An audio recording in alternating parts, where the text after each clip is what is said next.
Assalamualaikum warahmatullahi wabarakatuh. A'udzu billahi minasy syaithanir rajim. Bismillahirrahmanirrahim. Segala puji bagi Allah yang maha tinggi dengan keagungannya dan maha suci dengan kesempurnaannya dari segala bentuk persepsi dan keserupaan, yang tidak pernah berubah oleh perjalanan dan perubahan zaman, dan tidak sedikit pun terbebani dengan nikmat-nikmat yang dicurahkannya kepada seluruh alam. Salawat dan salam semoga terlimpah kepada baginda Nabi Agung Nabi Muhammad sallallahu alaihi wasallam, yang telah diutus oleh Allah Subhanahu wa taala kepada seluruh umat manusia, keluarga dan para sahabatnya dan semua pengikutnya dari alam dunia sampai alam akhirat kelak nanti. Amma ba'du. Pada pemirsa Aki Gaul Channel Nasution, selamat berjumpa kembali untuk berbagi resep rahasia, resep sehat dan amalannya agar Anda terhindar dari penyakit tua dan zikir selamat dunia dan akhirat. Kajian ini adalah sabda Rasulullah sallallahu alaihi wasallam dan kajian Islam pada hari yang berbahagia ini. Nah, inilah kajian dan resep yang pas untuk Anda semua dimanapun Anda berada, bila usia Anda tidak muda lagi. Semoga video yang singkat ini menginspirasi dan menjadi motivasi Anda pada hari ini. Nah, pada pemirsa Aki Gaul Channel Nasution, selamat menikmati hidup yang lansia. Semoga berbahagia dan sehat selalu. Semoga dipanjangkan umur oleh Allah Subhanahu wa taala, dan semoga usianya yang bermanfaat dan beruntung di atas dunia ini, dan semoga lancar rezekinya, dan semoga kita tanpa bikin beban terhadap orang lain. Tonton videonya dan jangan lupa tonton sampai habis, dan komen, like, subscribe dan share. Dan kalau berkenan tekan tombolnya agar Anda tidak ketinggalan di video konten berikutnya. Yang pertama, hidup kita ini seperti pena yang pasti akan habis, tetapi semoga meninggalkan tulisan-tulisan yang indah dan bermanfaat buat orang lain di dalam kehidupan di atas dunia ini. Seperti sabda Rasulullah sallallahu alaihi wasallam, wa aqimus salata wa atus zakata warka'u marraqiin, dan laksanakanlah salat, tunaikan zakat, dan rukuklah bersama orang-orang yang ruku. Surah Al-Baqarah ayat 43. Yang kedua, hidup di atas bumi ini hanyalah sementara. Langkah kita, rezeki kita, pertemuan kita, umur kita, ataupun ajal kita, semuanya sudah tertulis dan tersimpan di Lauhul Mahfuz. Kita hanya tinggal tunggu masanya saja. Bila tiba bantar saatnya, semoga kita mati di dalam keadaan husnul khatimah. Kullu nafsin sa'iqatul maut, wa innama tuwaffawna ujurakum yaumal qiyamah. Paman jujiha anin nari wa udhilal jannata faqad pasma wal hayatud dunya illa mata'ul qurur. Yang artinya, tiap-tiap yang bernyawa pasti akan merasai mati, dan sesungguhnya pada hari kiamat sajalah disempurnakan pahalamu. Barang siapa yang dijauhkan dari api neraka dan yang dimasukkan ke dalam surga, maka sungguh dia telah beruntung. Karena kehidupan di dunia tidak lain hanyalah kesenangan yang memperdaya. Surah Ali Imran ayat 85. Yang ketiga, kullu nafsin sa'iqatul maut wa nablukum bis-sarra wal khairi fitnata wa ilaina turja'un. Setiap yang bernyawa ataupun yang berjiwa akan merasakan mati. Kemudian hanya kepada Allah lah kamu dikembalikan. Surah Al-Ankabut ayat 57. Yang keempat, janganlah kita menghardik anak yatim dan fakir miskin, karena termasuk golongan orang yang mendustakan agama. Adapun artiannya dari menghardik anak yatim dan fakir miskin, yaitu menolak dengan menyantuninya, tidak mau menyayanginya, tidak mau memperdulikannya, tidak mau memberi haknya. Dan marilah kita ketahui bersama untuk menyantuni anak yatim dan fakir miskin, memperhatikannya, menyayanginya, dan merangkulnya. Perlu kita ketahui bersama, di harta yang kita dapatkan ada di situ sebagian hak orang lain. Yang kelima, ara'aita allazi yuqazzibu bid-din fadhalika allazi yad'ul yatim wa la yahuddu ala ta'amil miskin. Tahukah kamu orang yang mendustakan agama? Itulah orang-orang yang menghardik anak yatim dan orang-orang yang tidak menganjurkan memberi makan orang miskin.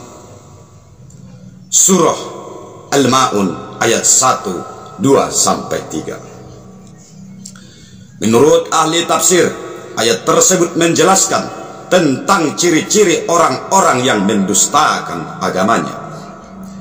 Dalam ayat pertama Allah Subhanahu wa taala mengajukan pertanyaan kepada Nabi Muhammad sallallahu alaihi wasallam, apakah engkau mengetahui orang yang mendustakan agama? Dan yang dimaksud dengan mendustakan agama, lalu Allah Subhanahu wa taala menjelaskan jawaban dari pertanyaannya lewat ayat-ayatnya setelahnya. Adapun sebagian dari sifat-sifat orang yang mendustakan agamanya adalah menolak dan membentak anak yatim. Menolak dan membentak anak yatim yang datang kepadanya untuk meminta belas kasihannya demi mencukupi kebutuhan hidupnya. Penolakan yang dilakukan oleh pendusta agama tersebut merupakan dengan penghinaan dan takabur terhadap anak yatim. Sifat yang selanjutnya adalah tidak mengajak orang lain untuk membantu dan memberikan terhadap orang-orang miskin. Yang keenam, ahli tafsir menafsirkan ataupun lebih lanjut, apabila tidak mau mengajak orang memberi makan ataupun membantu fakir miskin, berarti dirinya tidak melakukannya sama sekali. Berdasarkan penjelasan tersebut, ataupun apabila kita tidak sanggup membantu orang-orang miskin tersebut, maka hendaklah kita menganjurkan ataupun mengajak orang lain agar membantunya. Bahkan di dalam satu ayat dikatakan bahwa orang yang memakan harta anak yatim secara jolim, sebenarnya mereka itu sama dengan menelan api sepenuh perutnya, dan mereka itu akan dimasukkan ke dalam api neraka. Surah An-Nisa ayat 10. Pada pemirsa Aki Gaul Channel Nasution, nasihat Rasulullah Sallallahu Alaihi Wasallam kepada kita semua, terlebih-lebih di saat usia kita udah mulai lansia sampai yang sudah lansia. Nah, usia kita makin bertambah dan pasti tiba masanya jika umur kita panjang akan menghadapi usia tua. Di saat-saat di mana tubuh kita sudah tidak kuat lagi, sebagaimana di waktu kita muda, saat ingatan kita juga sudah mulai menghilang satu persatu, hingga akan tiba saatnya juga di mana ajal pun tidak akan lama lagi akan segera berpisah dari raga kita. Tetapi di saat kita tua bukanlah menjadi akhir untuk melaksanakan aktivitas kita sehari-hari, dan juga untuk beramal ibadah kepada Allah Subhanahu wa Ta'ala, sebagaimana tuntunan ibadah kepada Allah Subhanahu wa Ta'ala, sebagaimana tuntunan dari Nabi Muhammad sallallahu alaihi wasallam. Ada satu alkisah yang pernah zaman dahulu kala, yang pernah dikisahkan salah satu ulama di kampung halaman saya, tentang sosok sahabat yang bernama Qubaisyah, yang usianya memang sudah tidak muda lagi. Dikisahkan sebagaimana dengan bersusah payah beliau, sang sahabat tersebut mendatangi Rasulullah sallallahu alaihi wasallam pada suatu waktu. Lalu Qubaisyah mengucapkan satu pertanyaan kepada Rasulullah sallallahu alaihi wasallam yang sempat membuat beliau terkesan dengan apa yang mau ditanyakan tersebut. Wahai ya Rasulullah, aku datang pada saat ini. Aku sudah nyaris tak dapat menemuimu, karena usiaku sudah tidak muda lagi. Tulang-tulangku sudah rapuh, kekuatanku sudah melemah, hingga aku membutuhkan pertolongan orang lain, dan ajalku pun sudah dekat. Aku datang kepadamu supaya kamu mengajariku sesuatu yang dengan namanya Allah, dengan yang namanya Allah memberiku manfaat dunia dan akhirat. Dan jangan banyak-banyak ya Rasulullah, karena aku sudah tua hingga sudah gampang lupa. Tanya Qubaisyah. Setelah Qubaisyah bertanya kepada Rasulullah sallallahu alaihi wasallam, yang diulanginya lagi sebagaimana permintaan Rasulullah sallallahu alaihi wasallam. Lalu Rasulullah bersabda, demi Zat yang Maha mengutusku dengan membuat kebaikan, dengan yang membawa kebenaran, tidaklah pepohonan dan tanah yang ada di sekitarmu melainkan manggis lantaran kasihan kepadamu. Kemukakan keperluanmu. Tanya kembali Rasulullah sallallahu alaihi wasallam. Qubaisyah bertanya lagi, aku datang agar kamu mengajariku sesuatu dengannya Allah bagiku untuk kepentingan dunia dan akhirat. Jangan banyak-banyak, karena aku sudah tua hingga sudah pelupa, ucap Qubaisyah lagi. Lalu Rasulullah menjawab, wahai Qubaisyah, apabila memasuki waktu subuh, maka bacalah Subhanallahil Azim wa bihamdih wa la haula wa la quwata illa billah, yang artinya Maha suci Allah yang agung dan segala puji baginya, tiada daya dan kekuatan melainkan pertolongan Allah, sebanyak 4 kali setiap subuh. Maka Allah akan memberimu 4 perkara bagimu kepentingan duniamu. Keempat perkara tersebut adalah bahwa kamu akan terhindar dari penyakit tua, yaitu penyakit gila, penyakit pikun, penyakit kusta, dan penyakit lumpuh atau yang dinamakan stroke? Dijawab oleh Rasulullah sallallahu alaihi wasallam, adapun untuk urusan akhiratmu, bacalah zikir Allahumma hdini min indika wa abis alayya min barakati, yang artinya, ya Allah, berilah aku petunjuk dari sisimu dan limpahkanlah kepadaku sebagian rahmatmu dan turunkanlah kepadaku sebagian berkahmu. Lanjut kata Rasulullah sallallahu alaihi wasallam tentang amalan yang berkaitan dengan akhirat kepada Qubaisyah. Dan akhirnya si kakek itu pun pergi pulang dengan perasaan yang plong dan tenang di hati dan di dada, dan berusaha sekuat tenaga untuk mengamalkan apa yang diajarkan oleh Rasulullah sallallahu alaihi wasallam. Demi zat yang ada, jiwa kita semua berada di tangan Allah subhanahu wa ta'ala. Jika kita membawakan keempat amalan yang diajarkan oleh Rasulullah sallallahu alaihi wasallam ini, nanti pada hari kiamat kelak, maka kita akan dibukakan keempat pintu surga dan kita dapat memasukinya melalui pintu yang kita kehendaki dengan izin Allah subhanahu wa ta'ala. Sabda Rasulullah sallallahu alaihi wasallam pada pemirsa Aki Gaul Channel Nasution, 11 resep dunia dan akhirat yang bermanfaat, yang tepat untuk Anda bila Anda sudah lansia dan tidak muda lagi.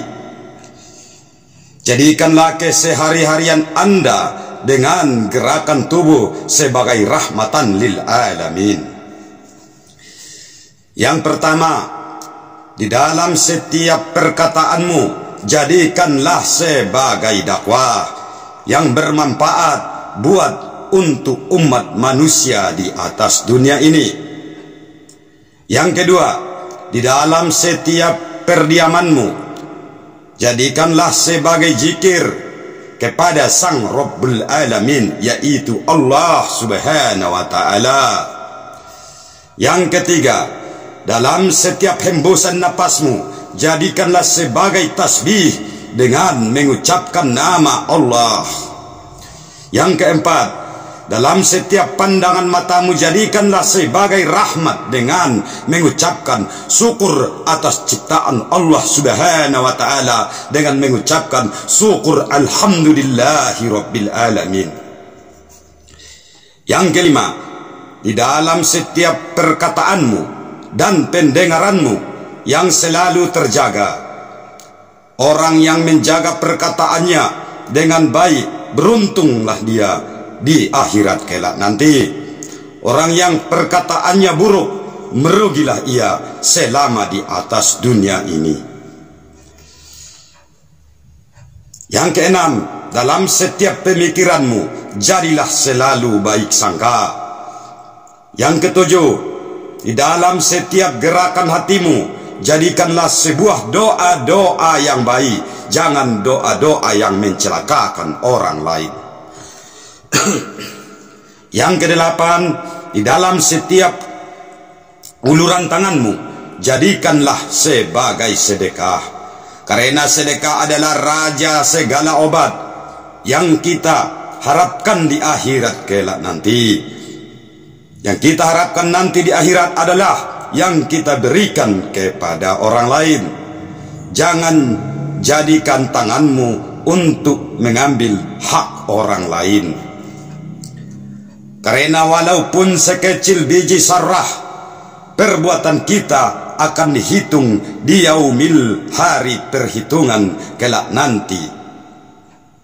Yang kesembilan, dalam sebuah ayunan langkah kakimu, jadilah mujahadah dan musahadah yang akan selalu jadi sebuah kekuatan yang selalu silaturahmi. Karena silaturahmi mendapat 3 manfaat, yaitu mempermudah rezeki kita, memperpanjang umur, dan melapangkan kita di dalam kubur. Dan pastikan juga silaturahmimu jangan mengambil hak orang lain. Yang ke-11 ini yang terakhir, saudara-saudariku, dimanapun Anda berada. Dalam setiap kerinduanmu, jadikanlah rindu kepada Allah dan Rasulnya, dan kaum muslimin dan kaum muslimah yang soleh dengan soleha.